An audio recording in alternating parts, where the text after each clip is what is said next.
As tech toys go, they don't come much bigger than a car. It's CNET Top 5. I'm Brian Cooley with the top tech cars we've seen so far in 2010. Grab your pink slip and your checkbook, and let's get started. Starting off at number 5, it's the oddball of the Mercedes line, the S400 Hybrid. This is a big ol' S-Class with a smallish V6 and, of course, an electric motor. The dealer will tell you it's got V8 performance with V6 economy, but he'll be lying. It's just a big car that doesn't move smartly enough, a full 2 seconds slower than the V8 version. However, it's the only S-Class that avoids getting hit with the gas guzzler tax because it gets 4 mpg better fuel economy. I guess that's a win. Number 4 is the Mini Cooper S. This car has been a longtime favorite with techies. It handles like a go-kart, has all kinds of tech options, and it's the ideal picnic car since the speedometer can double as a serving plate. On the other hand, it rides like a truck, and I think the whole retro styling wink is getting a little played after 9 years, but you seem to think otherwise. It remains a CNET Car Tech perennial.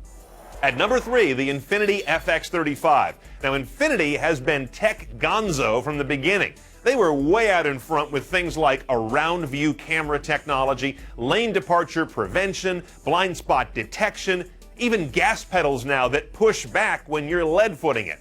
But they don't always get it right.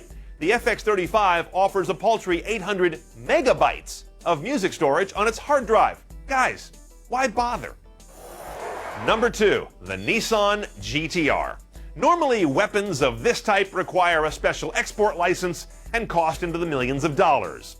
But the GT-R really is more like a military piece than a car, and it makes no apologies. It's fast as hell, and it has the coolest deep tech display you'll ever see in a dashboard.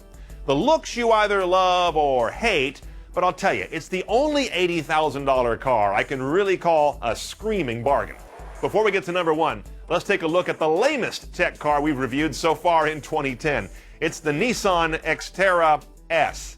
Yeah, I know it hauls stuff over stuff, but the S-trim version doesn't play MP3 CDs, or have an iPod hookup, or a USB port, or offer GPS nav, or even an aux jack for crying out loud. Why did they send this to us? Okay, now our number 1 hottest high-tech ride so far in 2010, it's the Audi S4. Tremendous cabin tech and interface, 3D GPS that actually looks great, a B&O audio rig, roarty performance, sticky handling, 7-speed dual-clutch gearbox, great fuel economy, an uncanny smooth ride. I gotta sit down. No wonder we gave it an editor's choice.